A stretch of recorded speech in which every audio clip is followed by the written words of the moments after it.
So with this marker program that we do all over the country, I'm pleased to report since marker 1, we now have 142 markers all over the United States. This marker is incredibly important for the city of Fredericksburg. We are an incredibly important historic town. It's hard to find a block or a parcel of land that shouldn't have a marker on it, to tell you the truth. But this one's incredibly important to us now and who we are today. 200 years ago, as we know, Lafayette, the General Marquis de Lafayette, came to the city and certainly came to this building right here. It's an important part of our history. It's an incredibly important part of our history as we move into 2026, which is the semi-quincentennial, practice saying that in the next 2 years, of our country. It's the 250th anniversary of our country. As we look to it, we start thinking about his time here in Fredericksburg and the things he was thinking about. Very, very strong element here in this community is the connection with George Washington. I think that many Americans know Lafayette as the Marquis de Lafayette. He didn't want to be called like that himself, but I think there's a historical reason why Americans have remembered him as the Marquis. It is because historically, after the American Revolution, the United States felt that it needed to look up to Europe as a point of reference. That Americans felt that Europeans were more sophisticated as a culture than the United States, the emerging culture here, even though they felt morally superior to Europeans.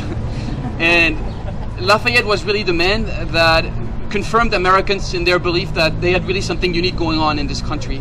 Because Lafayette, just like many of the founding fathers, and I will point out George Washington, because that's the most important here for us today, Lafayette believed in immutable principles. He believed that people were entitled to unalienable natural rights. He welcomed this American message, and he preached it unconditionally despite hardship, personal failures in France for 40 years.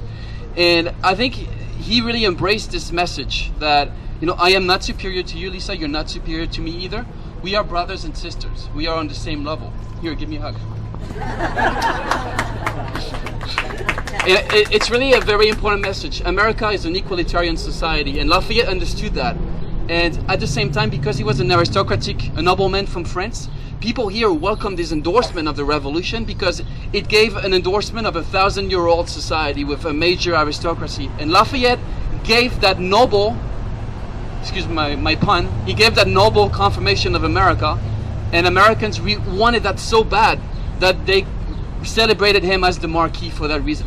And to this day, he remains the Marquis de Lafayette, I believe, for this reason.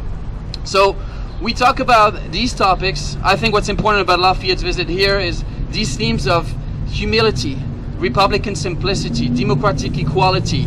We talked about, of course, the abolition of slavery as well.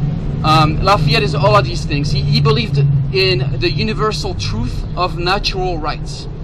The Declaration of Independence, the U.S. Constitution, these documents. He questioned certain ideals.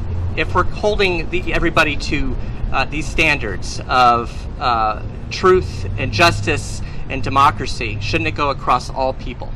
And this is something that they thought about and argued with amongst his contemporaries at the time, and it's things we're thinking about now as who we are as a people today. And it's markers like this and commemorations like this that can make us, people from Fredericksburg, a better people by thinking about these things and remembering people from these times and places that we are all right part of. So this is a very exciting time for us to be here. This marker is very exciting, and I want to thank certainly all of you for coming out.